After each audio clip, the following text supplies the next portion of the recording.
Hello everyone. आज का हमारा टॉपिक है electric field intensity due to charged spherical shell और चार्ज्ड कंडक्टिंग स्फीयर। अगर मैं हिंदी में बात करूं तो आवेशित चालक गोले या गोलीय कोश के कारण विद्युत क्षेत्र की तीव्रता। इसका मतलब क्या है, दोनों टॉपिक को मैंने और करके क्यों लिखा, उसका रीजन ये है कि जो स्फेरिकल शेल होता है यानी कि गोलीय कोश होता है, उसका मतलब होता है अंदर से खोखला, मतलब अंदर हॉलो है वो पूरा। चार्ज केवल कहां पर है, उसके सरफेस पर है। जैसे कि एक फुटबॉल मान लेते हैं, किसी मेटल की बनी हुई फुटबॉल जो अंदर से खाली है, तो चार्ज कहां पर होगा, केवल उसके सरफेस पर होगा। और अगर मैं बात करूं कंडक्टिंग स्फीयर यानी कि चालक गोले की, तो कंडक्टर में भी क्या होता है, अगर आप भले वो सॉलिड है, अगर आप उसको चार्ज देते हैं तो चार्ज अंदर नहीं होता है, वो कंडक्ट होकर सरफेस पर आ जाता है। तो मतलब केस यही बनता है कि हम किसी स्फेरिकल शेल की बात करें या कंडक्टिंग स्फीयर की बात करें, मतलब अगर हम चालक गोले की बात करें या गोली कोश की बात करें, तो चार्ज कहां पर होगा, सरफेस पर होगा। और इसके लिए हमें electric field intensity find out करनी है। तो electric field intensity find out करनी है, वो भी किसके लिए, गाउस के लॉ के अकॉर्डिंग फाइंड आउट करनी है। अगर मैं आपको पहले बता चुका, अगर हमें गाउस का लॉ काम में लेना है तो हम उसके चारों तरफ एक गाउसियन सरफेस इमेजिन करते हैं। तो हम इसके चारों तरफ भी एक गाउसियन सरफेस इमेजिन कर लेते हैं। तो मान लेते हैं ये एक इमेजिनरी सरफेस है, इसके चारों तरफ इस इमेजिनरी सरफेस को हम कहते हैं गाउसियन सरफेस। मान लेते हैं हमें गाउसेस लॉ काम में लेना है, तो हमें इलेक्ट्रिक फ्लक्स फाइंड आउट करना पड़ेगा। और अगर हम इलेक्ट्रिक फ्लक्स फाइंड आउट करना चाहते हैं तो छोटा सा एरिया भी होना चाहिए हमारे पास। तो हम यहाँ पर एक छोटा सा एरिया इमेजिन कर लेते हैं जिसमें से इलेक्ट्रिक फ्लक्स हमें फाइंड आउट करने हैं। मान लेते हैं छोटे से एरिया का ये जो डिस्टेंस है यहाँ से लेके यहाँ तक, वो सपोज यहाँ से यहाँ तक का जो डिस्टेंस है वो है स्मॉल आर। वो डिस्टेंस हम कितना ले लेते हैं, स्मॉल आर। कहां से कहां तक का, सेंटर से लेकर वो जो हमने एक छोटा सा सेक्शन लिया है, छोटा सा एरिया लिया है। अगर मैं इलेक्ट्रिक फील्ड की बात करूं तो पिछले टॉपिक्स में भी हम इस बात पे डिस्कस कर चुके हैं कि इलेक्ट्रिक फील्ड का डायरेक्शन चार्ज के सरफेस के परपेंडिकुलर होता है। तो यहां पर चार्ज होगा, ऑब्वियसली ये चार्ज है सारा। तो इलेक्ट्रिक फील्ड के डायरेक्शन की बात करूं तो इसके परपेंडिकुलर यानी कि आगे की तरफ होगा। ये हो गया हमारा ई वेक्टर, समझ में आ गया। इसके अलावा हम पिछले 2-3 टॉपिक में और भी टॉपिक्स में ये इस बात पर भी डिस्कस कर चुके हैं कि एरिया वेक्टर भी सरफेस के परपेंडिकुलर होता है। तो हमारा ये सरफेस है, इस सरफेस का अगर मैं प्लेन बनाऊं तो कुछ इस तरह से बनेगा, ये प्लेन है। यहां पर अगर मैं इलेक्ट्रिक फील्ड एरिया वेक्टर के डिस्टेंस की बात करूं तो वो इस तरफ होगा, डीएस वेक्टर। तो देखना जरा थीटा कितने डिग्री का बन गया, 0 डिग्री का बन गया। तो हम गाउसेस लॉ काम में ले सकते हैं। ध्यान रखना, गाउसेस लॉ हम तब तक काम में नहीं ले सकते जब तक कि हम उसके चारों तरफ एक गाउसियन सरफेस को इमेजिन नहीं करते, क्योंकि अगर हम गाउसियन सरफेस को इमेजिन करेंगे तभी तो एक क्लोज सरफेस बनेगा। और गाउसेस लॉ होता किसके लिए, किसी भी क्लोज सरफेस के लिए। तब हम गाउस लॉ काम में ले सकते हैं। तो according to Gauss law phi equal to होता है close integration of EDS cos theta equals to sigma Q upon epsilon naught. Diagram पर ध्यान देते हैं। Close integration of E D S cos theta कितने डिग्री का है हमारे पास, 0 डिग्री का। ध्यान रहे जो एंगल होता है कॉस थीटा वो इलेक्ट्रिक फील्ड इंटेंसिटी वेक्टर और एरिया वेक्टर के बीच का एंगल होता है। तो आप देख सकते हैं डायग्राम में ई वेक्टर और डीएस वेक्टर दोनों सेम डायरेक्शन में जा रहे हैं, तो हम कह सकते हैं इनके बीच का जो एंगल है वो कितने डिग्री का है, 0 डिग्री का है। तो हमने यहाँ पर वो वैल्यू पुट कर दी, EDS cos theta equals to sigma Q upon epsilon naught. तो ये हो गया ईडीएस कॉस 0। और मान लेते हैं इस स्फीयर पर टोटल चार्ज कितना है, स्मॉल क्यू। इस पर जो चार्ज डिस्ट्रीब्यूटेड है वो कितना है, small Q upon epsilon not. हमें पता है, क्या पता है कि cos 0 डिग्री की वैल्यू कितनी होती है, 1। अगर ऐसा है तो क्लोज इंटीग्रेशन में से e बाहर आ गया, यहाँ इंटीग्रेशन किसका होगा, ds का। और cos 0 हो चुका है 1, 1 से मल्टीप्लाई होकर सेम रहेगा। यहाँ पे बचा q अपॉन एप्सिलॉन नॉट।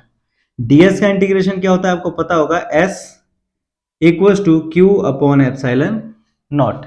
अब ये s क्या है, s है इस कंडक्टिंग स्फीयर का सरफेस एरिया यानी कि एरिया।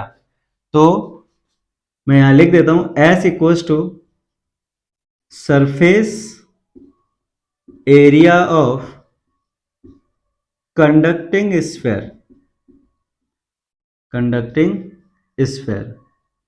वो कितना होता है 4 pi r square.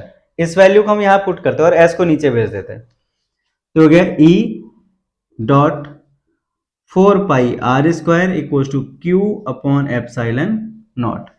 4 pi r square को हम नीचे ले जाते हैं, यहां लिख देता हूं मैं बाकी E equal to Q upon नीचे आ गया 4 पाई r स्क्वायर और यहां क्या बचा एप्सिलॉन नॉट। ये 4 पाई r स्क्वायर को मैंने कहा क्या किया नीचे भेज दिया।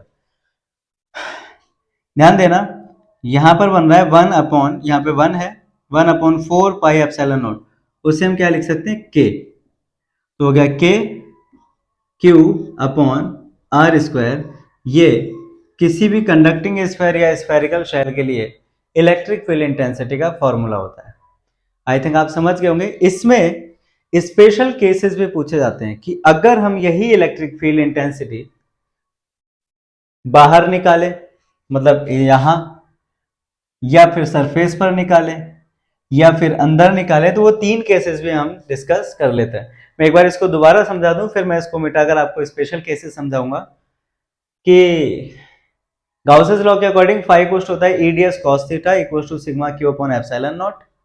गाउस लॉ समझना है तो मैं उसका लिंक डिस्क्रिप्शन बॉक्स में दे दूंगा और आई बटन पर भी दे दूंगा, और वीडियो के एंड में भी आपको इसका लिंक मिल जाएगा, वहां पर जाकर गाउस लॉ को समझ सकते हैं आसानी से। तो EDS cos theta equal to sigma Q upon epsilon naught. यहाँ पर जो एंगल है मैं डायग्राम समझा चुका हूँ आपको, यहाँ पर जो एंगल है वो थीटा कितने डिग्री का, 0 डिग्री का। डायग्राम को एक बार और देख लेते हैं। ये मान लेते हैं हमारा कंडक्टिंग स्फीयर है, इस पर स्मॉल क्यू चार्ज है, वो चार्ज इसके सरफेस पर डिस्ट्रीब्यूट हो गया। हमें गाउसियन लॉ काम में लेना है, तो हमने इसके चारों तरफ एक इमेजिनरी सरफेस ले लिया जिसे हम गाउसियन सरफेस कहते हैं। उस पर हमने एक छोटा सा एरिया ले लिया ds, जिससे हमें इलेक्ट्रिक फ्लक्स की वैल्यू फाइंड आउट करनी है। मान लेते हैं इसका जो डिस्टेंस है वो कितना है, स्मॉल r।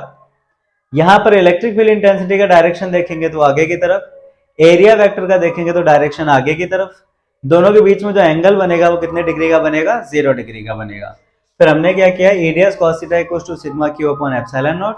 थीटा की वैल्यू रख दी 0 डिग्री, cos 0 होता है 1, बचा ईडीएस, ई बाहर ds का हो गया s होता है surface area 4 pi r square. हमने ये वैल्यू को नीचे ट्रांसफर कर दिया, बन गया q upon 4 pi r square into epsilon not, 1 upon 4 pi epsilon not. जहां पर कुछ नहीं था वहां 1 मान सकते हैं, उसको हटा के हमने लिख दिया k, तो फॉर्मूला हो गया E equals to k q upon r square. I think आप समझ गए होंगे यहाँ तक। आगे अब हम इसके स्पेशल केस के बारे में बात करते हैं। तो अब हम बात कर रहे हैं स्पेशल केसेस के बारे में। स्पेशल केसेस क्या हो सकते हैं, पहला है आउटसाइड दी सरफेस। अगर हम यही इलेक्ट्रिक फील्ड इंटेंसिटी कहाँ निकाले, सरफेस के बाहर। तो हमने जब टॉपिक पिक किया था तब हमारा जो एरिया था वो ऑलरेडी सरफेस के बाहर था। मतलब ये जो हमारे पास फॉर्मूला है ना के क्यू अपॉन आर स्क्वायर, इसमें कोई चेंज नहीं होगा क्योंकि हम बाहर निकाले और हम ऑलरेडी पहले बाहर निकाल चुके हैं। तो इसी फॉर्मूले में जो स्मॉल आर है उसे स्मॉल आर ही रखेंगे और फॉर्मूला बन जाएगा E outside equals to k q upon r square, no change.